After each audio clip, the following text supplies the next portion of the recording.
ఈ ఉత్సవాలు ఈ సంవత్సరం 1,00,000 కోట్ల బడ్జెట్ దాటిందని చెప్పేసి 1,00,000 కోట్ల బడ్జెట్ జరిగేటువంటి పండుగ ప్రపంచంలో ఏదీ లేదు.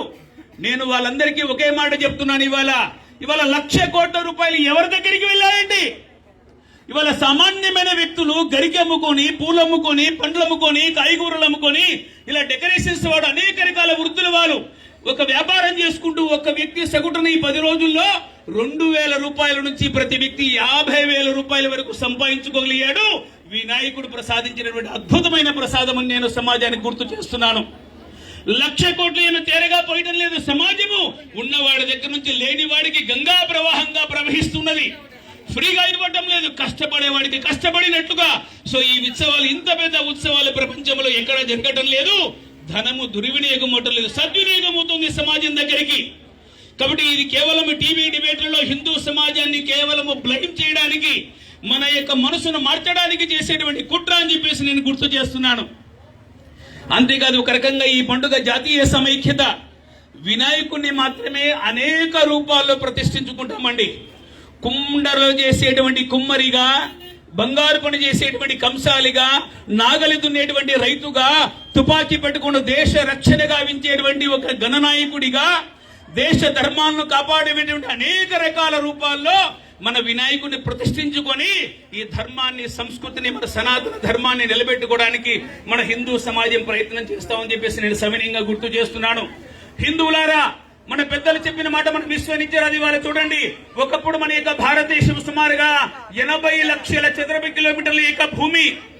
ఇవాళ నెమ్మదిగా హిందువులు బలహీనమైన కారణంగా, ఇతర మతాల్లోకి మతాంతరణ చెందిన కారణంగా ఒక్కొక్క భూమిని పోగొట్టుకుంటూ ఇవాళ మన ముందర కేవలం 30 లక్షల చదరపు కిలోమీటర్లు మాత్రం మిగిలింది. 500 సంవత్సరాల క్రితం జావా, సిమిత్రా దేశాల నుంచి మన హిందువులు ఆ ప్రాంతాలు వదిలిపెట్టి వెనక్కి వచ్చారు. ఇవాళ ఆ ప్రాంతాలు మన దగ్గర లేవు. కరెక్ట్ గా 300 సంవత్సరాల క్రితం ఆగ్నేయ ఆసియా ప్రాంతాన్ని హిందువులు వదిలిపెట్టేశారు. హిందువులారా, జాగ్రత్తగా వినాలి, గమనించాలి. 300 సంవత్సరాల క్రితం ఆగ్నేయ ఆసియా ప్రాంతంలో హిందూ సమాజం ఉన్నది. అక్కడ నుంచి తరిమివేయబడ్డారు, ఇతర మతాలు ఆక్రమించుకున్నాయి. కరెక్ట్ గా 200 సంవత్సరాల క్రితం ఆఫ్ఘనిస్తాన్ ప్రాంతం నుంచి హిందువులు పారిపోయి వచ్చారు, తరిమివేయబడ్డారు. మన యొక్క సహనము, మన యొక్క శాంతి, అహింసల కారణంగా, పాద పౌరుష పరాక్రమాలు వదిలివేసిన కారణంగా కరెక్ట్ గా 100 సంవత్సరాల క్రితం తక్షశిలను, 75 ఏళ్ల క్రితం బంగ్లాదేశ్, పాకిస్తాన్ నుంచి వేల మంది, లక్షల మంది హిందూ సమాజం తగ్గుతూ భారత భూభాగం కూడా దేశం నుంచి తగ్గుతూ వచ్చింది. ఇవాళ 50 సంవత్సరాల్లో టిబెట్ ను వదిలేము, కాశ్మీర్ వదిలిపెట్టి వచ్చింది హిందూ సమాజం. ఇవాళ నిన్న మొన్న అస్సాం గాని, బెంగాల్ గాని, కేరళ గాని, నిన్న ఒక వార్త వచ్చింది. మైసూరు దగ్గర ఒక చిన్న గ్రామంలో చోటా పాకిస్తాన్ అని చెప్పేసి ఆ గ్రామాన్ని ప్రకటించారు హిందువులారా. సో నెమ్మదిగా హిందూ సమాజం నిద్రపోతే, స్వామి వివేకానంద ఎప్పుడో చెప్పాడు, ఒక హిందువు మతం మారితే హిందూ సమాజం సంఖ్య తగ్గడమే కాదు, ఒక శత్రువు పెరుగుతాడనే మాట హిందూ సమాజం మర్చిపోరదని గుర్తు చేస్తున్నాను. 75 ఏళ్ల క్రితం పాకిస్తాన్ విభజన చెందినప్పుడు మహమ్మద్ అలీ జిన్నా ఒక మాట చెప్పాడు. 1000 సంవత్సరాల క్రితం హిందువు మతం మారినప్పుడే పాకిస్తాన్ బీజం పడిందని గుర్తు చేశాడు. ఇది హిందూ సమాజానికి గుణపాఠం కావాలి. ఎక్కడికి వెళ్ళాలి హిందూ సమాజం? ఏ ప్రాంతానికి వెళ్ళగలుగుతారో ఇక్కడ నిలబడాలి. రాముడు పుట్టిన భూమిలో, కృష్ణుడు పుట్టిన భూమిలో 20,000 సంవత్సరాల చరిత్రను కాపాడుకుంటూ నవతరానికి మన సంప్రదాయాల పద్ధతులను గుర్తు చేస్తూ హిందూ సమాజాన్ని ఒక త్రాటి మీద నిలపడానికి మనం జాగ్రత్తగా ప్రయత్నం చేయాలని చెప్పేసి నేను ఈ సందర్భంగా గుర్తు చేస్తున్నాను. ఈ మధ్య అనేక రకాల విషయాలు, సనాతన ధర్మం మీద దాడి, సనాతన ధర్మాన్ని నిర్మూలించాలంటాడు ఒకడు, అరే హిందూ ధర్మాన్ని నిర్మూలించాలంటాడు ఒకడు, అరే ప్రపంచాన్ని 2 శక్తివంతమైన మతాలు, అతిపెద్ద మతాలు, ప్రపంచాన్ని రక్తదాహంతో తడిపినటువంటి మతాల గురించి ఒక్కడు కామెంట్ చేయడు. హిందువులు సహనంగా ఉన్నారని కదా నువ్వు మాట. సో సనాతన ధర్మం ఏం చెబుతోంది ఇవాళ? హిందూ ధర్మం ఒకసారి గుర్తు చేసుకుని మిత్రులారా, సనాతన ధర్మాన్ని పాటించేటువంటి భారతదేశం సనాతన తన ఆత్మ. వివేకానందుడు ఎప్పుడు 150 ఏళ్ల క్రితం చికాగోలో చెప్పాడు, భారతదేశము తన ధర్మాన్ని వదిలిపెడితే ప్రపంచమంతా సర్వనాశనం అవుతుందన్నాడు స్వామి వివేకానంద.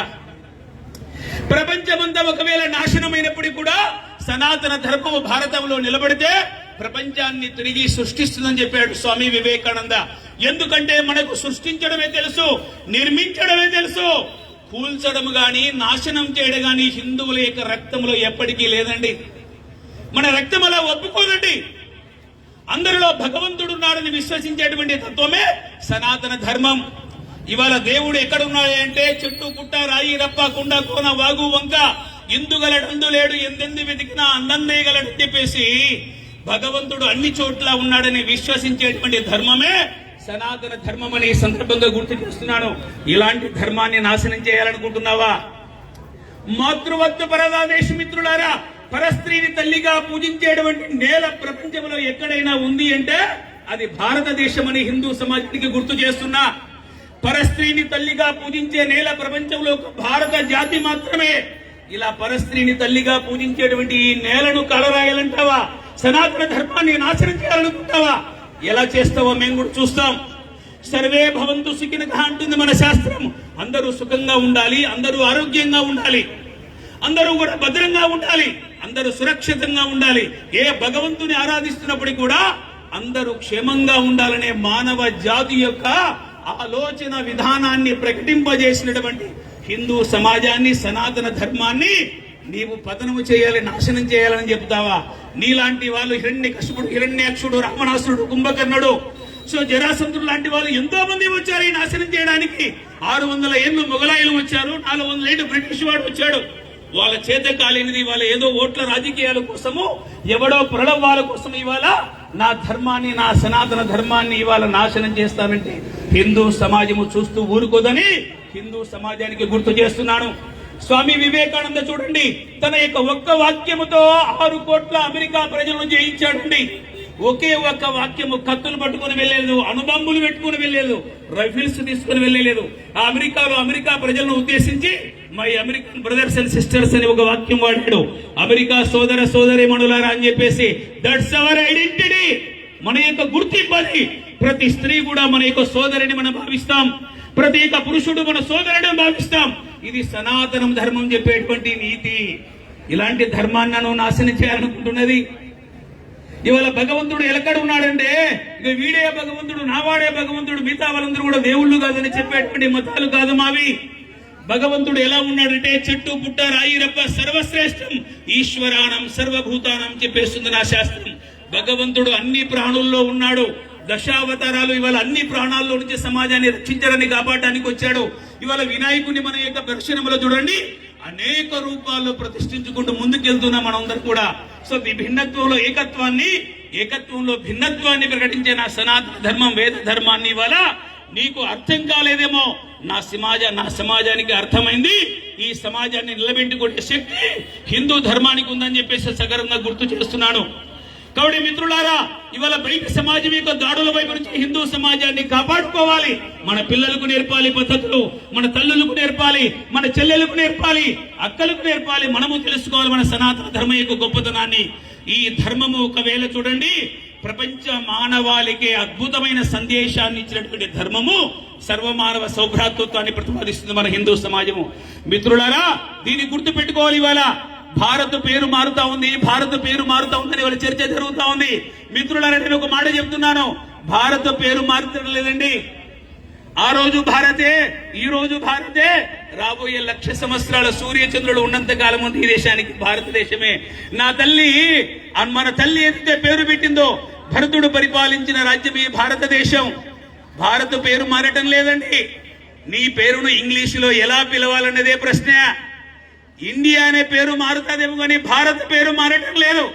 నా పేరు శ్రీనివాస్, ఇంగ్లీషులో కూడా శ్రీనివాసే. నీ పేరు సూర్యప్రకాశ్ అయితే ఇంగ్లీషులో సన్ రైజ్ అంటావా?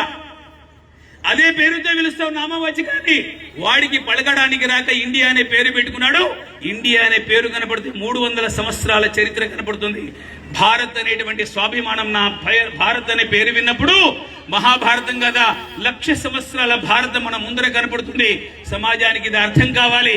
కేవలం ఓట్ల రాజకీయాల మీద పడి హిందూ ధర్మం వైపు రాకండి.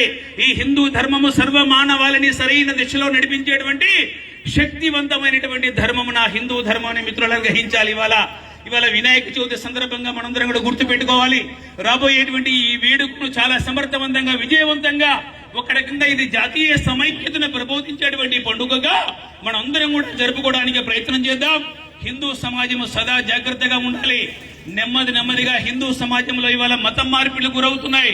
ఎందుకు మారుతున్నారు, ఎక్కడికి వెళ్తున్నారు, తోటి వాళ్ళు ఏం చేస్తున్నారనే అప్రమత్తత ఇవాళ హిందూ సమాజానికి అవసరం ఇవాళ. సో హిందూ సమాజం ఎవరి యొక్క కీడు కోరుకోదండి, ఎవరి యొక్క హాని కోరుకోదు.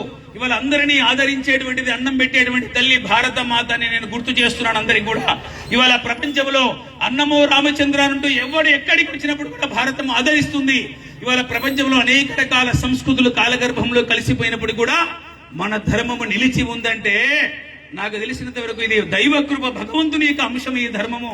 ఇది ప్రపంచ మానవాళిని కాపాడే శక్తి ఉన్నది. ఇవాళ నీ మతాల కారణంగా ఇవాళ అలెగ్జాండర్ గ్రీకు సంస్కృతి సర్వనాశనమైంది. నీ మతము కారణంగా గ్రీసు సంస్కృతి సర్వనాశనం చేశావు.